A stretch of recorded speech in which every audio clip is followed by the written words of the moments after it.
Hello friends, कैसे हैं आप लोग। आज के हम इस वीडियो में पढ़ेंगे एक्सरसाइज 3.1 का फोर्थ क्वेश्चन। और हमने इससे पिछली वाली वीडियो में पढ़ा था एक्सरसाइज 3.1 के 3 क्वेश्चन। तो हम नेक्स्ट वीडियो में देखते हैं कि क्या कहता है कि एक मैट्रिक्स हमें गिवन है कि जिसका ऑर्डर क्या है 2 का ऑर्डर है। और मैट्रिक्स हमें इस प्रकार से दे रखा कि A equal to A I जे। तो हमने मैट्रिक्स से बनाना है एक जो पहली कंडीशन दे रखी है कि A I J equal to I plus J का whole square upon 2। Second condition दे रखी है A I J equal to I upon J. और थर्ड कंडीशन दे रखी है A I J equal to I plus 2 J का whole square upon 2। तो पहले हम पहली कंडीशन देखते हैं। पहली कंडीशन क्या कहती है हमारी, तो पहली condition which implies A I J equal to है आई प्लस जे का होल स्क्वायर अपॉन 2। उसने एक चीज दे रखी है हमें कि वो 2x2 का मैट्रिक्स है। तो सबसे पहले ये बात कि ये 2x2 का मैट्रिक्स होगा तो हमें पहले ए आई की जगह भी 1 रखते हैं और जे की जगह भी 1 रखते हैं। तो A11 की वैल्यू क्या होगी हमारी 1 + 1 का whole square upon 2 equal to आ गया ये 2 का होल स्क्वायर, यानी कि 2 का whole square upon 2 equal to 4/2 cancel out हो गए, 2 आ गया। क्लियर हो गया। ऐसे हम देखते हैं ए की जगह 1 रखते हैं और बी की जगह जे की जगह 2 रखते हैं। तो ये हो जाएगा 1 + 2 का whole square upon 2 equal to 3 का होल स्क्वायर अपॉन 2 हो जाएगा इक्वल टू 9/2 आ गया। ऐसी थर्ड कंडीशन देखते हैं। अब देखो हमें क्या है 2x2 का, यानी कि 2 हमारे क्या होंगे रो होंगे और 2 हमारे कॉलम होंगे, यानी कि 2 रो तो 2 कॉलम तो हमारे यहाँ कंप्लीट हो गए। अब हम सेकंड रो में जाते हैं, यानी कि A2 में जाते हैं और उसका पहला कॉलम लेते हैं। तो इसका मतलब क्या हुआ कि 2 + 1 का होल स्क्वायर अपॉन 2, यानी कि 3 का स्क्वायर हमने अभी देखा 9 होता है और 2 हमारा 2 ही रहेगा। ऐसी A2 यानी कि दूसरी रो दूसरा कॉलम, तो उसका मतलब क्या हुआ कि 2 + 2/2 यानी कि इसका स्क्वायर है। तो इसका मतलब क्या हुआ कि ये 4 का स्क्वायर हो गया अपॉन 2, यानी कि 4 का square 16/2 equal to 8। 16/2 equal to 8। अब जो हमारा मैट्रिक्स बना A इक्वल टू, जो हमारा मैट्रिक्स बना वो क्या बना कि पहला A11 होता है, पहला एलिमेंट क्या होता है A11। तो A11 की वैल्यू क्या होगी हमारी 2 होगी। और दूसरा जो होता है वो होता है A12 हमारा है 9/2। ऐसी A21 देखते हैं तो 9/2 है हमारा और A22 है हमारा 8। और ये इसका ऑर्डर क्या हो गया 2x2 का ऑर्डर हो गया। क्लियर हुआ कि नहीं हुआ। ठीक है, अब हम अगला क्वेश्चन देखते हैं।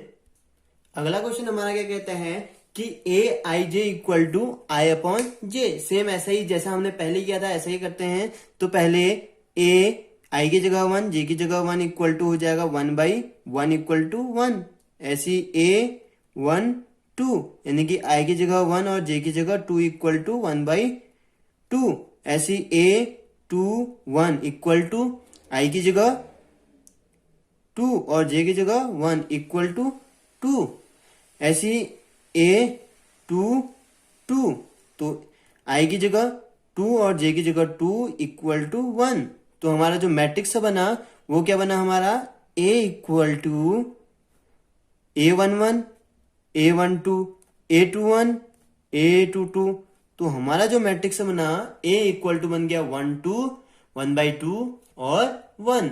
और अगला क्वेश्चन हम देखते हैं। अब ये क्वेश्चन क्या कहता है कि A I J equal to I plus 2 J का होल स्क्वायर ओवर 2 दे रखा है। तो सेम कंडीशन जैसे उसमें का रखा था वो भी हमारा ऐसे ही होगा। तो ये हो जाएगा A11 इक्वल टू हो जाएगा आई यानी कि 1, यानी 2 से जे जब 1 से मल्टीप्लाई होगा तो 2 ही आएगा का होल स्क्वायर ओवर 2, यानी कि 3 का होल स्क्वायर 9 हो गया, 9/2 हो गया हमारा। ऐसी A12 तो A12 की वैल्यू हो जाएगी 1 + 2 = 4 का होल स्क्वायर अपॉन 2, यानी कि 5 का होल स्क्वायर आता है 25/2। ऐसी A21 हो जाएगा। तो A21 की वैल्यू क्या होगी 2 + 2 का होल स्क्वायर अपॉन 2, यानी कि 4 का होल स्क्वायर होता है हमारा 16/2 इक्वल टू 8 हो गया। ये कैंसिल आउट हो जाएंगे। ऐसे 2 तो A22 की वैल्यू क्या होगी 2+4 का होल स्क्वायर अपॉन 2 यानी कि 6 का होल स्क्वायर 36 है ओवर 2 यानी कि 18 आ गया। ठीक हो गया। तो जो मैट्रिक्स बना हमारा वो क्या बना A इज इक्वल टू बना हमारा 9/2 25/2 8 और 18। अब ये मैट्रिक्स हमने जैसे बनाया था वो एक बार दोबारा देख देते हैं। अगर हमें ये देखो अब पहला एलिमेंट जो होता है हमारा A11 होता है, दूसरा जो एलिमेंट होता है A12 होता है, तीसरा जो एलिमेंट होता है हमारा A21 होता है और चौथा A22। अब देखो इसका ऑर्डर और ऑर्डर देखते हैं। ऑर्डर क्या है? ऑर्डर देखने के लिए हमें काउंट करने पड़ते हैं नंबर ऑफ रो और नंबर ऑफ कॉलम। तो number of row 1, number of row 2 row हो गए और कॉलम हमारे 2 कॉलम हो गए। क्लियर हो गया? 2 रो 2 कॉलम यानी सॉरी 1 2 1 2 यानी कि इसका ऑर्डर क्या हो गया 2x2। अभी हमें क्वेश्चन में कहा था कि हमें 2x2 के आव्यूह की रचना करनी है यानी कि 2x2 का आव्यूह हमें बनाना है। अब हम अगले क्वेश्चन की ओर बढ़ते हैं। हमारा जो अगला क्वेश्चन है वो जो हमने चौथा क्वेश्चन किया था सेम वैसा ही है, बस थोड़ा सा अंतर है कि जो पहला है ये क्या कह रहा है कि 3x4 का मैट्रिक्स होगा यानी कि उसका ऑर्डर क्या होगा 3x4 का ऑर्डर होगा। क्लियर हो गया। और हमें दे रखा पहला कंडीशन दे रखी Aij equal to 1/2 mod of -3i plus J का मॉड यानी कि मॉड के अंदर इसलिए दे रखा है अगर मॉड के अंदर नेगेटिव होगा तो जब मॉड हटेगा तो पॉजिटिव हो जाता है। तो पहला देखते हैं हम सॉल्व में। पहला देखते हैं, पहला क्या कहता है कि Aij equal to 1/2 -3i plus J दे रखा है। ठीक हो गया। अब इसमें एक चीज हमें पहले ही दे देता है कि वो हम उसकी मैक्सिमम जो रो होगा वो 3 होंगे मैक्सिमम रो, और मैक्सिमम जो कॉलम होंगे वो हमारे 4 हो सकते हैं। तो पहले देखते हैं हम A11 यानी कि पहली रो पहला कॉलम। तो इसका मतलब क्या हुआ 1/2 -3i यानी कि 3 + 1 हो जाएगा इक्वल टू 1/2। ये मॉड के अंदर -2 हुआ, जब ये मॉड हटेगा तो 2 हो जाएगा, 2 में से 2 कैंसिल हुआ तो 1 हो गया। क्लियर हो गया। ऐसे ही A12 तो A12 निकालेंगे तो 1/2 -3 से 1 इंटू होगा तो 3 आएगा प्लस 2 हो जाएगा। क्लियर हो गया। तो इसका मतलब क्या हुआ कि -3 से 1 -1 हुआ तो 1/2 मॉड ऑफ -1 तो इसका मतलब 1/2। ऐसे ही A13 इक्वल टू 1/2 मॉड के अंदर -3 प्लस 3 तो इसकी वैल्यू क्या आ गई 0 आ गई टोटल की वैल्यू क्योंकि 3 - 3 0। ऐसे A14 की वैल्यू क्या हो जाएगी 1/2 मॉड के अंदर -3 प्लस 4 यानी कि इसका मतलब क्या होगा 4 में से 3 1 पहले से ही पॉजिटिव है तो मॉड के अंदर कोई दिखाने की जरूरत नहीं है तो इसको 1/2 लिख सकते हैं हम। अब देखो हम यहाँ मैक्सिमम रो 4 तक चले गए हैं तो मैक्सिमम रो हमारी खत्म हो गई है, लेकिन मैक्सिमम कॉलम हमारे 4 हैं। तो मैक्सिमम कॉलम हमारे क्या हैं 4 हैं और मैक्सिमम रो कितनी है 3 है। अब हम दूसरी रो में चले जाते हैं A21 तो A21 का मतलब क्या हुआ कि 1/2। अब देखो जो हमारा i है उसकी जगह 2 रख देते हैं तो -3 × 2 -6 + 1 यानी कि जब 6 में से 1 माइनस होगा तो 5 आएगा -5 यानी कि 1/2 -5/5। ठीक हो गया। तो -5 आ गया तो इक्वल टू 5/2। ऐसी A22 equal to 1/2 mod of -6 + 2 -6 में से 2 गया तो 1/2 मॉड ऑफ -4 इक्वल टू 2। तो ऐसी A23 equal to 1/2 mod of -6 + 3 यानी कि इसका मतलब क्या हुआ कि 1/2 मॉड ऑफ -3 इक्वल टू 3/2। ऐसे हम देखते हैं अगला हम देखते हैं A24 तो 1/2 हो जाएगा तो ये हो जाएगा -6 + 4 यानी कि इसका मतलब क्या हुआ कि -1/2 मॉड ऑफ 2 -2 इक्वल टू 1 आ गया। ठीक हो गया। ऐसे ए हम अब मैक्सिमम कॉलम तो हम 4 चले गए, अब मैक्सिमम रो चले जाते 3, 1 आ जाएगा तो 1/2, 3 3 जा -9 + 1 यानी कि 1/2 mod of -8 equal to 4। A32 equal to 1/2 mod of -9 + 2 यानी कि इक्वल टू 1/2 -7 इक्वल टू 7/2। ऐसे A33 equal to 1/2 mod of -9 + 3 equal to 1/2, यह आ जाएगा -6 इक्वल टू 3। ऐसे आ जाता है A34 इक्वल टू आ जाएगा 1/2 mod of -9 + 4 इक्वल टू 1/2, यह आ जाएगा mod of -5 equal to 5/2। Clear हो गया। हमने सारी वैल्यूएं निकाल दी हैं। अब जो हमारा मैट्रिक्स बनेगा वो मैट्रिक्स होगा हमारा, यानी कि उस मैट्रिक्स को हम लिख सकते हैं ए इक्वल टू क्या हो जाएगा हमारा, पहले A11 आता है, A11 की वैल्यू हमारी 1 होगी, A12 की वैल्यू 1/2, A13 की वैल्यू 0, A14 की वैल्यू 1/2। ठीक हो गया। अब उसके बाद दूसरी रो में आ जाते हैं, यानी कि A21 की वैल्यू आ गई 5/2, A22 की वैल्यू आ गई 2, A23 की वैल्यू आ गई 3/2, A24 की वैल्यू आ गई हमारी 1। ठीक हो गया। ऐसे ही A31 की वैल्यू हमारी 4 होगी, A32 की वैल्यू हमारी 7/2 होगी, A33 की वैल्यू हमारी 3 होगी, A34 की वैल्यू हमारी 5/2 होगी। तो इसका मतलब जो ऑर्डर बना हमारा वो कितना बना, 1 2 3, यानी कि 3 रो एंड 1 2 3 4 कॉलम, यानी कि 3 क्रॉस 4 का। और हमें क्वेश्चन क्या कहता था कि एक मैट्रिक्स 3 क्रॉस 4 आव्यूह की रचना करो, यानी कि 3 क्रॉस 4 का तो हमारा बन गया। तो इसका मतलब यह क्या हो गया, हमारा आंसर हो गया। क्लियर हुआ कि नहीं हुआ। अब हम अगले क्वेश्चन की ओर चलते हैं। अगला क्वेश्चन क्या कहता है हमारा, ये क्या कह रहा है कि aij equal to 2i minus J कह रहा है। तो इसमें भी वही देखना है हमने, और ये मैट्रिक्स 3 क्रॉस 4 का है। तो पहले A11 निकालते हैं। A11 की जगह हो गया हमारा 2 - 1 इक्वल टू 2। अब A12 की वैल्यू निकालें तो ये हो जाएगा 2 - 2 इक्वल टू 0। A13 की वैल्यू निकालें तो ये हो जाएगा 2 - 3 इक्वल टू -1। A14 की वैल्यू निकालें तो 2 - 4 इक्वल टू -2। ठीक हो गया। ऐसे ही A21 की वैल्यू निकालें तो हमारी हो जाएगी 4 - 1 इक्वल टू 3। A22 की वैल्यू निकालें तो ये हमारी हो जाएगी 4 - 2 इक्वल टू 2।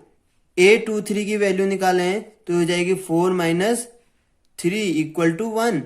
ऐसे A44 की वैल्यू निकालें तो हो जाएगी 4 - 4 इक्वल टू 0। ऐसे A31 की वैल्यू निकालें तो हो जाएगा 6 - 1 इक्वल टू 5। ऐसी A32 की वैल्यू निकालें तो हो जाएगा 6 - 2 इक्वल टू 4। A33 की वैल्यू निकालें तो 6 - 3 इक्वल टू 3। ऐसी A34 की वैल्यू निकालें तो 6 - 4 इक्वल टू 2 आ गया। तो हमारा जो मैट्रिक्स हुआ A, वो हमारा क्या होगा वो देखेंगे हम कि A11 2 है, A12 0 है, A13 -1 -2। ऐसे ही A21 3 है हमारा, A22 2 है, A23 1 है, A24 0 है हमारा, A31 है हमारा 5, A32 4 है हमारा, A33 3 है हमारा, A34 2 है हमारा। तो ये जो मैट्रिक्स बना ये कितना बना, 3 क्रॉस 4 का, क्योंकि 1 2 3 1 2 3 4। क्लियर हो गया। अब हम अगले क्वेश्चन की ओर बढ़ते हैं। अगला क्वेश्चन क्या कहता है हमारा, क्वेश्चन नंबर 6 कहता है कि निम्न की समीकरणों से x y z के मान ज्ञात करो। Find the following equation find the following x y z कह रहा है, ठीक हो गया। अब हम देखते हैं कि क्या हमने फाइंड करना है। तो पहले हमें पहला इक्वेशन दे रखा कि 4x35 equal to Y Z जो भी है सो ऑन। तो पहले ही हम कंडीशन लिखते हैं, ये हमें 4 3x5 इक्वल टू है हमारा y1z5।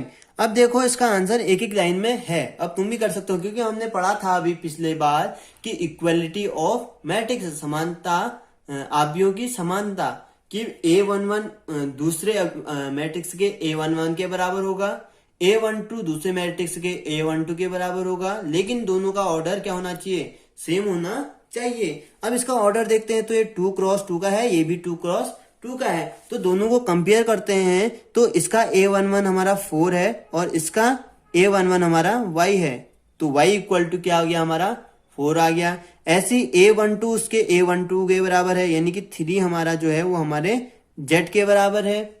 ऐसे A21 हमारा x जो है वो 1 के बराबर है। तो x इक्वल टू हमारा 1 निकल गया। लेकिन अब हमारा जो A14 है, नहीं A22 है, वो हमारे A22 के बराबर है, यानी कि 5 इक्वल टू 5। ये लिखना हमें जरूरी नहीं है, क्योंकि हमें क्वेश्चन में क्या पूछ रहा है कि x y और z के मान ज्ञात करने हैं, यानी कि find the value of x y and z। ठीक हो गया। तो हमने x y z की वैल्यू निकाल दी है। अब हम अगला क्वेश्चन देखते हैं। अगला क्वेश्चन क्या कहता है कि हमारा x plus y equal to 2, 5 plus z x y 6 2 5 8। ये थोड़ा टफ क्वेश्चन है। अब हम इसको देखेंगे कि कैसे होगा। तो पहले हम कंपेयर कर देते हैं, x plus y equal to 6 हो गया हमारा, इक्वेशन फर्स्ट होगी। अब 2 2 के बराबर है, तो इसको डिनोट करने की कोई जरूरत नहीं होती है। ऐसे ही 5 प्लस जेड इक्वल टू हमें दे रखा है 5, तो यहां से हम z की वैल्यू सीधे निकाल सकते हैं, क्योंकि z इधर, ये 5 इधर जाएगा तो ये 0 हो गया। ठीक हो गया। ऐसी जो थर्ड है, फोर्थ है, एक्स वाई इक्वल टू हमें 8 दे रखा है। तो अब हमें, आपने वो नियम पढ़ा होगा कि प्रतिस्थापन या विलोपन विधि का, जिसमें वैल्यू निकालते हैं, तो y यहां से y की वैल्यू निकाल लेते हैं। y इक्वल टू आ गया हमारा x 8 ऐसा करते हैं, इक्वेशन 1 से निकाल लेते हैं हम। इक्वेशन 1 से हम क्या निकाल लेते हैं, y equal to 6 minus x हो गया। तो इसकी वैल्यू समीकरण 2 पे रख देते हैं, तो ये हो जाएगा x into 6 minus x equal to 8 हो गया। तो ये मल्टीप्लाई हो जाएगा 6x minus x square equal to 8। तो ये हो जाएगा एक्स स्क्वायर, इसको इधर जाएंगे तो minus 6x plus 8 equal to 0। अब हमने पढ़ा था कि फैक्टर मेथड में क्या होता है कि इन दोनों को मल्टीप्लाई करो, और इन दोनों को मल्टीप्लाई कर जो आता है वो इसका या सम या तो इसको जोड़ के इतना आना चाहिए या घटा के इतना आना चाहिए। तो 8 के फैक्टर होंगे 2 2 जा 4, 4 इंटू 2 8 हो गया, और 4 प्लस 2 6 हो गया, तो यानी कि 4 प्लस 2 हो गया, minus 4 plus 2 x plus 8 equal to 0। ठीक हो गया। उसके बाद आगे क्या होगा, तो इसके बाद हो जाएगा x square minus 4x minus 2x plus 8 equal to 0। तो x कॉमन ले लेते हैं, x माइनस 4, ऐसे यहां से माइनस 2 कॉमन ले लेते हैं, तो x माइनस 4 इक्वल टू 0। तो ये आ गया x minus 2 into x minus 4 equal to 0। तो x माइनस 2 इक्वल टू 0, तो x की वैल्यू 2 आ गई। इस x की वैल्यू यहाँ पे रखेंगे, तो y इक्वल टू आ जाएगा, y इक्वल टू आ गया हमारा 4। ऐसी सेकेंड कंडीशन क्या होगी, x माइनस 4 इक्वल टू 0, तो x इक्वल टू 4। तो यहां से y की वैल्यू क्या निकल जाएगी, 2 निकल जाएगी। ये हमारे क्या हो गए, आंसर हो गया। क्लियर हो गया। अब हम अगला क्वेश्चन देखते हैं। अगला क्वेश्चन क्या कहता है कि x plus y plus z equal to 9, ये इस टाइप से कुछ दे रखा। तो देखते हैं पहले, इसका ऑर्डर सेम है 1 2 3, यानी कि 3 क्रॉस 1 का ऑर्डर है, इसका भी 3 क्रॉस 1 का है। तो एलिमेंट पहले वो कर लो, x plus y plus z equal to 9 हो गया हमारा, x plus z equal to 5 हो गया हमारा, और y plus z equal to हमारा कितना हो गया 7 हो गया। ये इक्वेशन 1 होगी, ये इक्वेशन 2 होगी, ये हमारी इक्वेशन थर्ड होगी। अब इक्वेशन जो हमारी थर्ड इक्वेशन जो है उसकी वैल्यू हम सेकेंड इक्वेशन में रख देते हैं। तो समीकरण 3 का मान जो है हम क्या क्या लिखेंगे, समीकरण 1 में रखने पर put the value of equation third to equation first. तो ये हो जाएगा x प्लस 7 इक्वल टू कितना आ गया, 9 आ गया। तो x इक्वल टू कितना आ गया हमारा, y प्लस जेड की वैल्यू हमारी 7 है, तो x प्लस 7 इक्वल टू 9, तो x इक्वल टू 2। सिंपल हो गया। ऐसे ही अब हम जो इक्वेशन सेकेंड है उसकी वैल्यू भी वहां रखेंगे। समीकरण 2 का जो मान है वो हम किस में रखेंगे, समीकरण 1 में रखने पर। 1 में रखने पर तो 1 में रखेंगे तो क्या हो जाएगा, ये हो जाएगा x प्लस जेड का है तो y बच जाएगा। तो y प्लस कितना हो गया 5 इक्वल टू 9। तो विच इंप्लाइज दैट y की वैल्यू क्या आ गई हमारी, 9 में से 5 माइनस हुआ तो बचा कितना 4। ये हमारी 4 होगी y की वैल्यू। अब हम आगे देखते हैं, y की वैल्यू 9, y की वैल्यू 4 आ गई। अब उसके बाद इक्वेशन फर्स्ट होगी, सेकंड होगी। अब हमें किसी में भी वैल्यू रख देते हैं। अब इक्वेशन सेकंड को उठा लेते हैं तो इसमें x की वैल्यू रख देंगे। तो x की वैल्यू क्या है हमारी, इक्वेशन सेकंड। तो इक्वेशन क्या है, x plus z equal to हमारा है 5। तो z इक्वल टू क्या निकल गया, 5 माइनस x की वैल्यू क्या थी हमारी 2। तो z equal to 5 minus 2 equal to 3। ये हमारा क्या हो गया, आंसर हो गया। ठीक हो गया, समझ में आया कि नहीं आया। ये क्लियर हो गया कि कैसे सॉल्व करने हैं हमने क्वेश्चन। क्लियर हो गया। अगला क्वेश्चन हमारा क्या कहता है कि इक्वेशन दे रखी है a minus b 2a plus c 2a minus b 3c plus d equal to something जो दे रखा है। तो पहले हमें कुछ नहीं करना है, इक्वेशनों को इक्वल दिखा देते हैं। a minus b equal to -1, 2a plus c equal to 5, 2a minus b equal to 0, तो 3c plus d equal to 13। Clear हो गया। अब हमें एक चीज यहां से मिल गई कि 2a minus b equal to 0 दे रखा। सो विच इंप्लाइज दैट, इसका मतलब क्या हुआ कि b इज इक्वल टू मैं क्या लिख सकता हूं, 2a लिख सकता हूं। क्लियर हो गया। तो ये इक्वेशन फर्स्ट होगी, ये इक्वेशन सेकंड होगी, इसका वैल्यू निकल गया। ये फोर्थ होगी, ये हमारी थर्ड होगी है। तो मैं क्या करता हूं, इक्वेशन थर्ड की वैल्यू इक्वेशन फर्स्ट में रख देता हूं।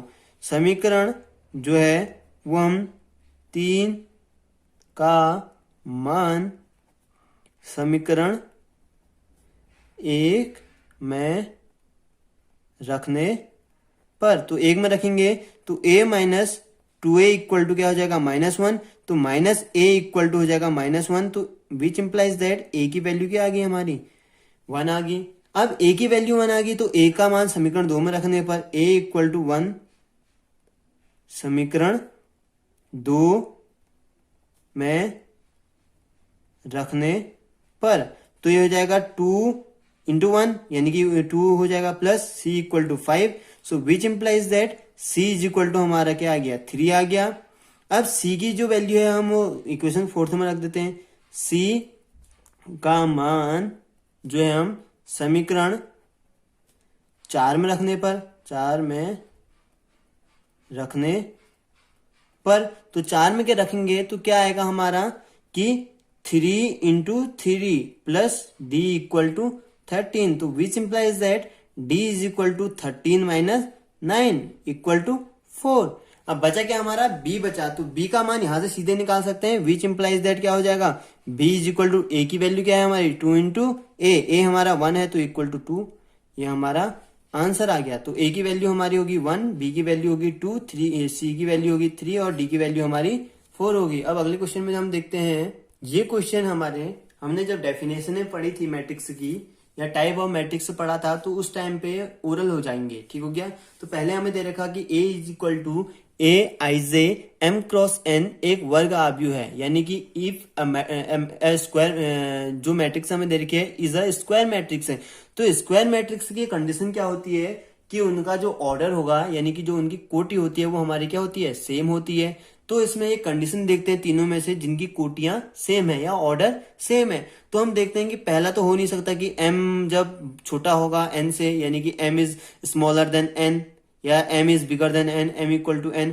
तो हम देखते हैं कि कौन सी कंडीशन सेटिस्फाइड करती है। तो हमें लग रहा है कि तीसरी कंडीशन सेटिस्फाई करती है, क्योंकि m इक्वल टू n है, यानी कि m अगर 2 होगा तो n भी 2 होना चाहिए, m अगर 3 होगा तो n भी 3 होना चाहिए, m अगर 4 होगा तो n भी हमारा 4 होना चाहिए। तो स्क्वायर मैट्रिक्स की कंडीशन यही होती है कि उसका जो ऑर्डर होगा वो हमारा हमेशा इक्वल रहेगा। तो हमने वहां ये भी पढ़ा था कि जब स्क्वायर मैट्रिक्स होगा तो उसमें कंडीशन क्या होती है, m इक्वल टू n होती है। अब हमारा जो 9वां क्वेश्चन है वो क्या कहते हैं, एक्स तथा वाई के प्रदत्त किन मानों के लिए आव्यूह के निम्न युग्म समान है। यानी कि हमने क्या करना है कि एक्स और वाई के वैल्यू हमने फाइंड करनी है जो हमें मैट्रिक्स है गिवन है। तो इसको हम सॉल्व करेंगे। इसको सॉल्व करने के लिए पहले हमें मैट्रिक्स तो हमने पहले से ही लिखा है, तो इसको देखने के लिए ये दोनों क्या है, इक्वल है, तो इसमें इक्वल टू का साइन हम लगा देते हैं। तो इक्वल टू का साइन लगाने के लिए ये हो जाएगा 3x प्लस 7 इक्वल टू हमारा 0 हो जाएगा।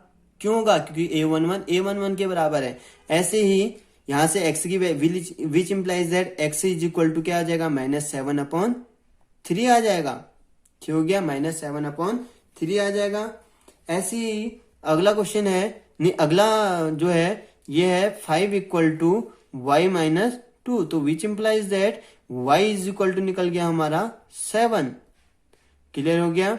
अब ऐसी अगली जगह देखते हैं, तो y plus 1 equal to 8। So which implies that y is equal to हमारा क्या निकल गया, 7 निकल गया। ऐसे ही 2 माइनस 3x इक्वल टू 4 है, तो विच इंप्लाइज दैट यह आ जाएगा x इज इक्वल टू निकल गया हमारा -2/3। अब देखो यहाँ x की दो वैल्यू निकल ली है, एक तो -2/3 निकल रहा है, एक -7/3 निकल रहा है। क्या हो गया, तो इसका मतलब क्या हुआ कि अगर x की दो वैल्यू निकल ली है तो हमारा कौन सा ऑप्शन सही लग रहा है तुम्हें, बी वाला ऑप्शन सही लग रहा है। क्योंकि बाकी में तो x की एक एक वैल्यू है लेकिन x की दो वैल्यू कहीं नहीं है, तो इसका मतलब ज्ञात नहीं कर सकते, ज्ञात कर सकते हैं लेकिन इसने ऑप्शन दे रखा, तो इसका मतलब हम यही ऑप्शन लगेंगे कि ज्ञात नहीं कर सकते हैं हम। ठीक हो गया। एंड लास्ट क्वेश्चन इज, इस एक्सरसाइज का हमारा जो लास्ट क्वेश्चन है वो क्या कह रहा है कि 3x3 का एक हमें ऑर्डर दे रखा, तो उसमें कुल कितने एलिमेंट होंगे ये हमने फाइंड करना है, और जिनकी प्रोबेबिलिटी यानी कि जिसमें 0 और 1 हो, यानी कि 0 और 1 को अलग अलग करके हम कितने ऐसे मैट्रिक्स बना सकते हैं। तो पहले देखते हैं हम कितने मैट्रिक्स दे रखे, कितने ऑर्डर का दे रखा, 3x3 का, यानी कि टोटल हो गए 9 एलिमेंट, तो इसके अंदर आएंगे 9 एलिमेंट इसके अंदर आएंगे। अब हमें टोटल एलिमेंट कितने हैं, 2 हैं, तो इसको हम सीधे सॉल्व करें अगर ट्रिक के उससे, तो 2 की पावर 9 होता है। 2 की पावर 9 हमारा 512 होता है, तो इसका मतलब इसका आंसर कितना आ गया, 512 है। तो आज की वीडियो में हम बस इतना ही पढ़ेंगे।